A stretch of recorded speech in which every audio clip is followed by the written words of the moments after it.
The Hope-o-potamus. In a drought, in the dust, in a dry river bed, a sad hippopotamus hung his grey head. He'd had nothing to drink since the start of this week. If he didn't find water, things could get quite bleak. The hippo was sad and the hippo was hot, but did he sit down and give in? Of course not. He remembered the words of wise old giraffe that he'd heard long ago when he'd been a young calf. There'll be times in your life when the road will be tough. You'll be tempted to say that you've had quite enough. There'll be people that try and convince you to stop, and you'll feel that you're just about ready to drop. But those are the times when you've got to keep moving, and with every small step you will see things improving. Just point any way that seems hopeful to you. You move 1 foot forwards, then foot number 2. Then follow this up with your other 2 feet, return to foot 1 and repeat and repeat. Remember these words, said the wise old giraffe, to our hero the hippo when he was a calf. So the hippopotamus nodded his head. I'll keep plodding and see where I get to, he said. And he looked all around at the arid terrain and thought, will I ever find water again? Ahead a high mountain rose up in the distance.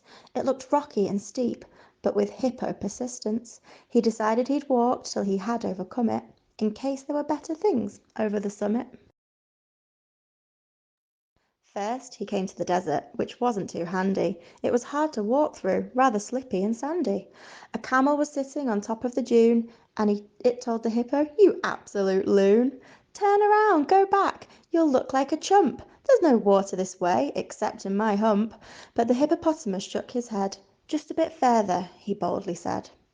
1 step at a time he continued his journey, till he came to a jungle, dark, dank, green and ferny.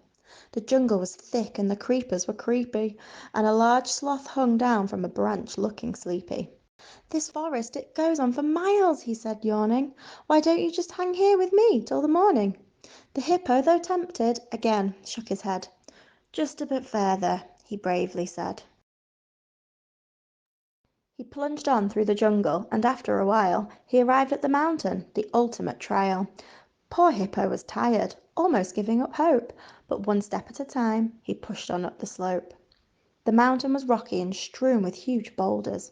The stones hurt his feet and the sun scorched his shoulders. A lion sat there on the rocky outcropping. The lion called out, "You're much better off stopping." But the hippopotamus shook his head. Just a bit further, he proudly said. His heart was heavy and his feet were sore, but he climbed and he climbed 1 step, then 1 step more. And just when he was feeling ready to drop, he finally realized he'd reached the top. A splendid sight met his eyes when he looked down, a wide, muddy waterhole, gleaming and brown. He could see lots of splashing. Someone was there bathing. A hippo, a friend, and they seemed to be waving. And the hippopotamus nodded his head.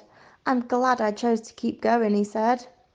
Then a voice from behind him called out, we were wrong. The lion, sloth, and camel had all followed along. The animals cried, you're more brave than the lot of us. Hip, hip, hooray for the Hope-o-potamus.